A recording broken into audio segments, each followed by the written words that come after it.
Je vais continuer à enchaîner de manière assez rapide pour donner la parole à Célestin Piette. Célestin va nous parler de la question des énergies renouvelables en général, mais également des énergies nucléaires, de l'énergie nucléaire pour envisager donc la question des parts respectives entre ces différentes sources.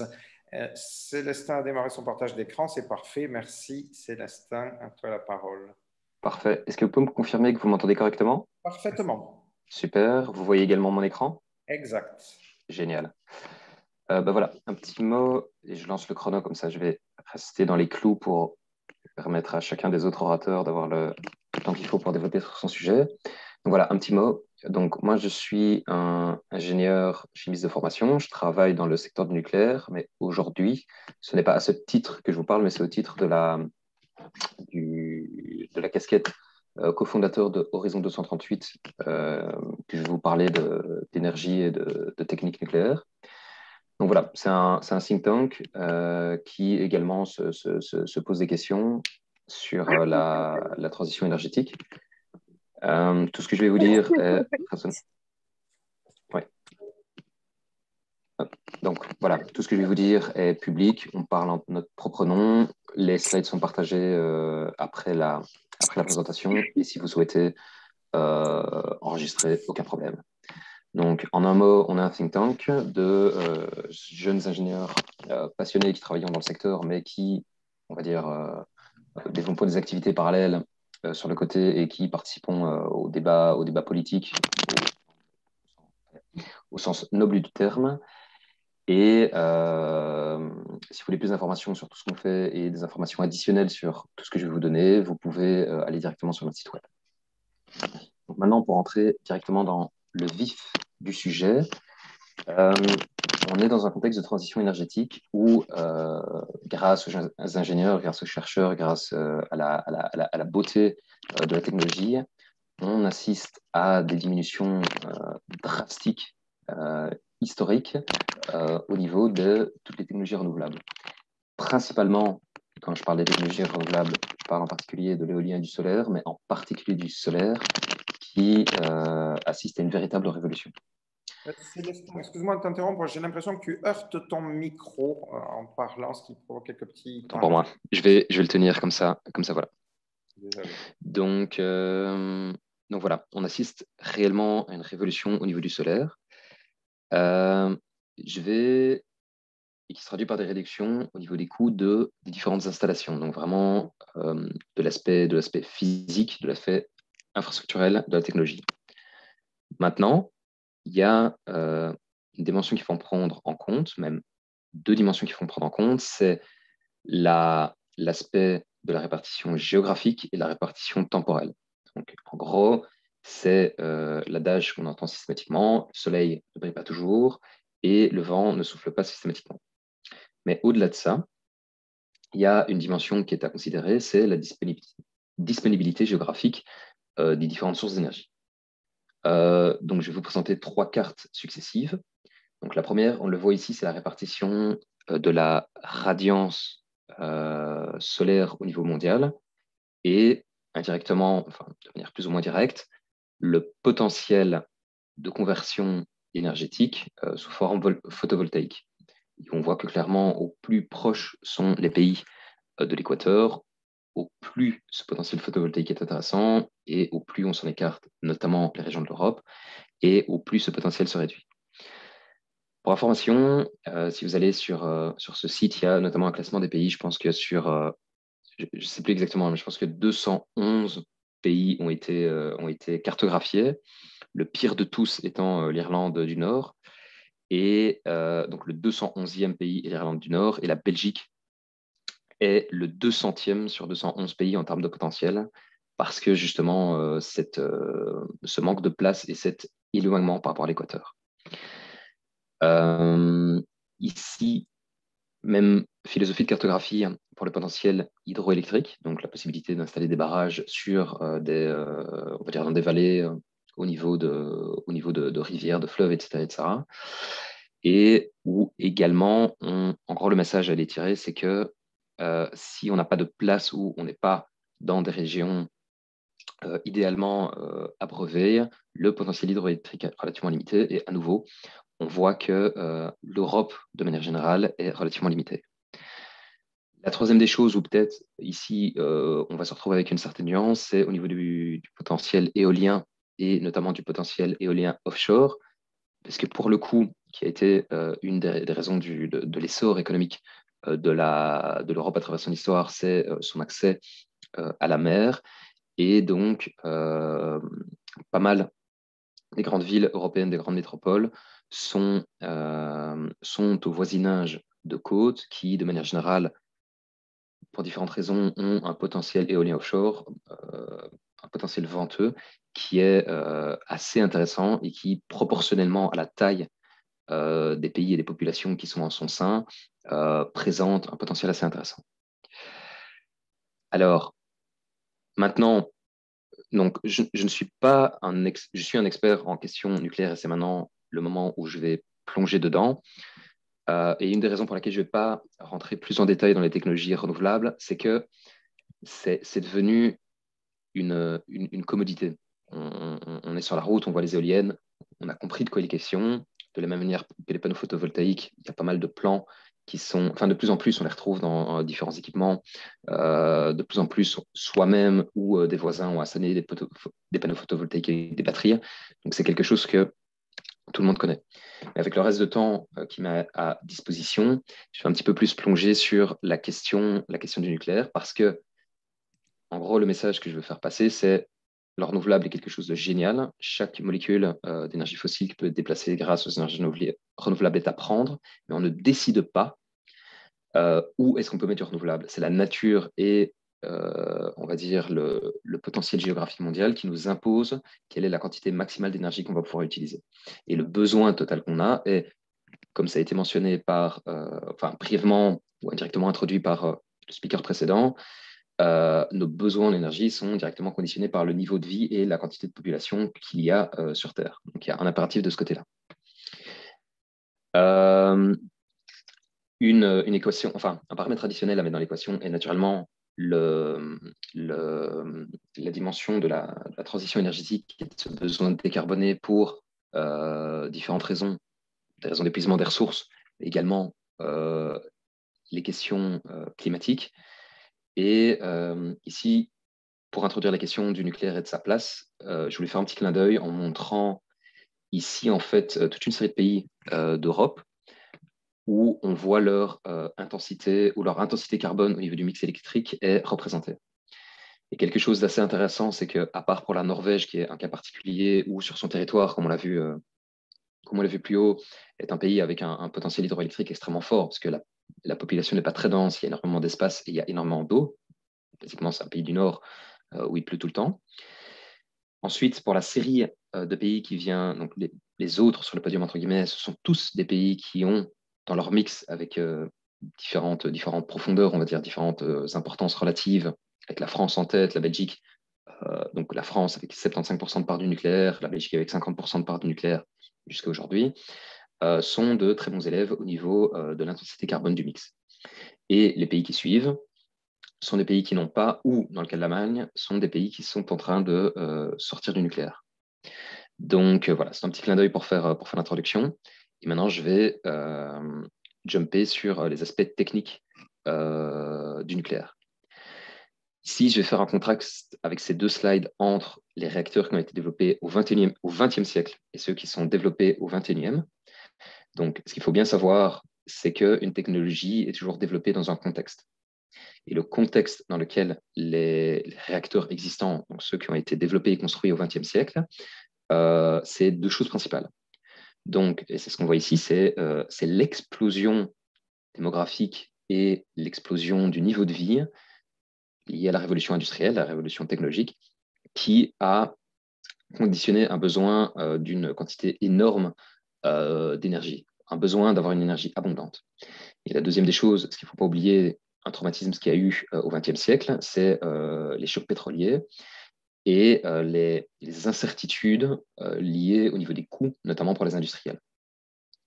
Et donc, c'est vraiment sur ces deux drivers, le besoin d'avoir une énergie abondante et le besoin d'avoir une énergie stable, que les réacteurs nucléaires que nous avons aujourd'hui ont été conceptualisés et construits.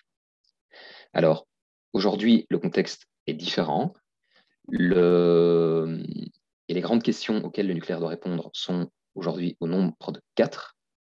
La première, et nous sommes dans la période du triste anniversaire de l'accident de Fukushima, et donc le premier des contextes, c'est d'arriver, ce n'est pas nécessairement, nous ce qu'on dit, c'est de ne pas rendre les réacteurs nucléaires plus sûrs, mais c'est d'arriver à recréer une confiance dans la sûreté nucléaire de différentes manières, et notamment basique. Je reviendrai dessus, mais plutôt que de rajouter des barrières systématiques, c'est d'arriver dès la conception à supprimer le risque à sa source. La deuxième des choses, c'est également sur la question des déchets nucléaires, comment recréer une confiance sur la capacité des ingénieurs à pouvoir les gérer à très long terme. Donc, les solutions, on en a, l'enfouissement géologique en est une, mais arriver à convaincre le grand public, et notamment le public non technique, qu'on est capable d'anticiper et de comprendre le comportement d'ici à 1 million d'années, c'est quelque chose qui est difficilement audible. Et donc, il y a un besoin d'avoir des solutions alternatives. Le troisième driver, c'est ce qu'on voit typiquement avec les constructions à Flamanville, la construction de Olkiluoto, ou ici avec l'annonce, donc les mêmes projets du côté de Volt et de VC Summer aux États-Unis, c'est le fait que les constructions nucléaires, dans un contexte où on n'a plus cette inertie, où on en construit en fait tous les ans, c'est quelque chose qui est devenu trop gros, trop risqué pour les industriels et les secteurs privés pour pouvoir s'en charger. Donc ça aussi, il faut y apporter des réponses ciblées. Et alors, la dernière chose que j'ai introduit également, c'est on est dans un contexte dans lequel on est dans un contexte de transition énergétique où la demande de la population est que les énergies renouvelables soient au centre de cette transition. On doit également y apporter des réponses. Donc, comment est-ce que la technologie, en particulier les technologies nucléaires, répondent à chacune de ces choses? La première des choses, c'est que, premièrement, les capacités de calcul, de modélisation, de développement qu'on a aujourd'hui n'ont absolument rien à voir avec ce qu'elles étaient il y a 50 ans. Ici, il y a l'exemple de l'ordinateur embarqué dans l'engin spatial Apollo, qui se compte en milli-mégahertz comparé aux téléphones actuels qui ont des vitesses d'horloge qui sont, si je fais bien le calcul sans me planter, pratiquement 1 million de fois plus puissantes. Voilà, on se rend compte de la révolution également des outils qui nous permettent de développer. Donc, comment est-ce que tout ça se traduit? Voilà, si vous devrez retenir un mot, enfin, si votre curiosité doit être égayée sur une seule chose, Small Modular Reactor, SMR, SMR, SMR, je vous invite vraiment à vous renseigner, c'est vraiment le nucléaire 2.0. Dans le secteur du nucléaire, on ne parle que de ça. Donc, comment est-ce que les différentes choses sont adressées? La première, comme je l'ai mentionné, donc par le passé, les stratégies au niveau de la sûreté ont été, on identifie un risque et on lui adjoint une barrière. Eh bien, dans les technologies nucléaires 2.0 et les SMR, la stratégie est, on identifie un risque, on remonte toute sa chaîne causale jusqu'au début et on trouve un moyen de pouvoir le supprimer de manière physique. Donc, pas réduire la probabilité, mais le supprimer de manière pure et simple.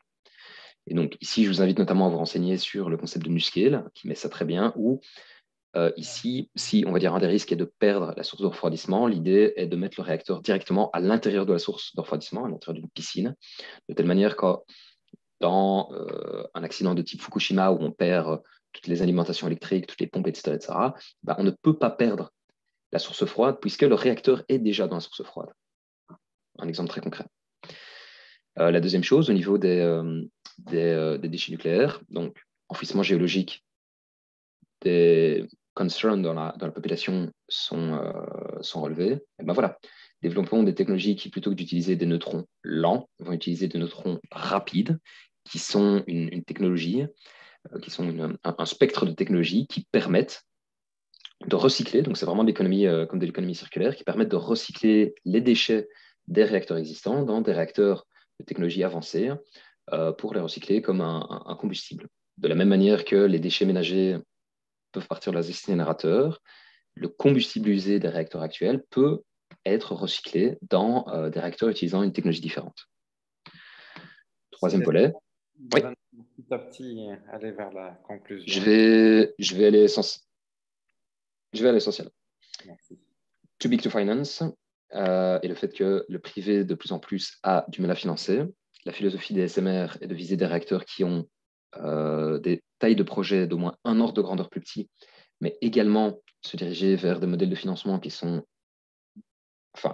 diamétralement opposés, complètement différents, complètement révolutionnés, notamment grâce euh, à différents moyens technologiques. Le quatrième et dernier sur lequel je terminerai, c'est le besoin de la transition zéro carbone. Donc, et le besoin d'avoir les énergies renouvelables au centre de cette transition. Donc, à nouveau, et le message que je veux faire passer ici, c'est lorsque les énergies renouvelables ne sont pas disponibles pour deux raisons, soit parce que géographiquement, il n'est pas possible de les avoir, ou parce que leur intermittence fait qu'on a besoin d'un allié pour pouvoir s'y accommoder, le nucléaire, en particulier le nouveau nucléaire, peut jouer un rôle. Et que le mix idéal va dépendre de chaque géographie et de chacune des stratégies. Et le petit clin d'œil ici que je veux apporter, c'est que de plus en plus, on va arrêter de parler de projets nucléaires, de projets éoliens, de projets hydrogène, de projets, etc., etc., et que de plus en plus, on va parler de projets hybrides complètement intégrés où chacune des forces et chacune des faiblesses seront compensées par l'autre technologie. Donc voilà, le mot de fin pour à nouveau égayer la curiosité. Toutes ces news pour vous dire que ce ne sont pas des curiosités de laboratoire, mais que ce sont vraiment des développements technologiques et industriels qui sont matures et pour lesquels les projets de démonstration full scale sont en cours de matérialisation, quoi. Donc voilà, sur ces mots, je m'excuse d'avoir débordé et Il n'y a pas de souci. Par contre, j'ai vu passer plusieurs commentaires, mais pas véritablement de questions. Juste Si je peux, j'en ai quand même. une Enfin, question. Nicolas. j'en aurais beaucoup, mais je vais juste limiter à une question. Donc, un des arguments, je dirais, contre les énergies renouvelables, c'est de dire que c'est intermittent, et ça, c'est sûr que la plupart sont intermittentes, mais c'est pour moi une question de stockage plutôt une question de. Enfin, je veux dire, ça peut être résolu par le stockage. Et la deuxième chose, dans votre très intéressant exposé, vous avez montré donc des zones entre guillemets favorables et d'autres défavorables. Mais il me semble, et ça c'est ma question précise, que le coût du transport électrique a beaucoup diminué et que donc ça n'est plus tellement un problème. Il y a ce fameux projet solaire du Maroc et donc ça devient techniquement possible de transporter sans coût important. Mais peut-être que vous ok. allez me dire non. Et Oui, Célestin, dans la même réponse, ouais. il y avait une question également portant sur le projet ITER. Si tu veux d'une phrase rapidement hein, nous dire ton point de vue sur les perspectives du projet ITER en même temps. Oui, avec grand plaisir. Donc, ce qui est super intéressant, en fait, avec l'énergie, c'est que ça va au-delà de la technique et il y a des dimensions géopolitiques. Et je pense que le coronavirus, c'est quelque chose qui nous a rappelé quand on a vu, voilà, le coronavirus, 3, 4, le coronavirus est arrivé, on devait produire des masques, des vaccins, des respirateurs, etc., etc. Et on s'est rendu compte, mais tiens, on n'est pas capable de les faire parce que on a optimisé notre système de telle manière que la conception était faite en Europe, aux États-Unis, et que la production était faite en Chine. Et le coronavirus nous a rappelé quelque chose, c'est qu'en fait, il y a une dimension supplémentaire au-delà de la technique, au-delà du coût, au-delà de, etc., etc. Il y a une dynamique géopolitique et de sécurité d'approvisionnement et de souveraineté. Donc, euh, faire une interconnexion, par exemple, exemple très concret, entre le check ici, voilà, entre le Groenland et l'Europe de différentes manières, soit tirer de fait un câble électrique ou alors électrolyser l'hydrogène, le ramener par méthanier ou hydrogénier, etc., etc. Pourquoi pas? Maintenant, je m'interroge vraiment sur la est-ce que au-delà du coût, est-ce que c'est vraiment une bonne idée de mettre tous ses œufs dans le même panier et de rater l'occasion de la transition énergétique pour retrouver une souveraineté énergétique, industrielle, etc., etc. Donc, en gros, pour répondre à la question par rapport à, tiens, est-ce que ce serait pas une bonne idée d'importer, je dis, pourquoi pas? Dans quelle mesure? c'est au cas par cas et en se rappelant bien de manière systématique que le défi de la transition énergétique est un trilemme au niveau du coût, au niveau du respect de l'environnement et notamment au niveau de l'utilisation des ressources, de la place, etc., etc., et au niveau de la sécurité d'approvisionnement. Donc, pas seulement, on va dire, matching offre et demande, mais également au niveau géopolitique et indépendance. Et alors, pour répondre à la question sur le projet ITER, moi, je trouve que c'est quelque chose de magnifique et je suis assez impressionné qu'on soit capable d'avoir une coordination internationale là-dessus. La question que je me pose et pour laquelle je n'ai pas une réponse qui est fixée dans le temps parce que on va dire, les chercheurs et les ingénieurs ne cessent de m'impressionner chaque mois. La question est le timing du développement. En gros, basiquement, est-ce que oui ou non, on va avoir la technologie de fusion disponible avant 2050 avec un déploiement large scale? Et ça, je n'en suis pas sûr. Donc, ITER, clairement, allons-y, ouvrons les robinets, envoyons tous nos meilleurs cerveaux à travailler là-dessus. Mais je ne suis pas sûr que ça sera une technologie qui sera disponible vraiment à échelle industrielle, c'est-à-dire pouvoir en construire, j'ai envie de dire, 100 gigawatts par an d'ici à 2050, je ne pense pas. Merci infiniment, Célestin. Je ne sais pas, j'aimerais beaucoup, j'espère que tu pourras rester avec nous pour la partie atelier. Mon petit doigt me dit que tu aurais beaucoup de choses à nous apporter. Tout à fait. À quelle heure est-elle là? Parce que fondamentalement, je vais faire autre chose en attendant. On est décalé d'une petite demi-heure, donc ça nous porterait peut-être plutôt vers 20h15, quelque chose comme ça. Écoutez, ça va avec plaisir. Parfait, Avec plaisir. merci. Je vois que nous avions prévu un petit temps de pause. Peut-être quand même on peut se le permettre, que ça fait bien, du bien pour tout le monde de souffler.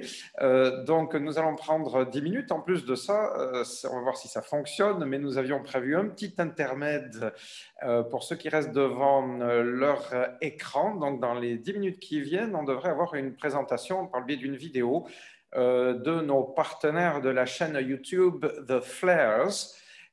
Et puis, nous reprendrons avec l'intervention de Nathalie Roland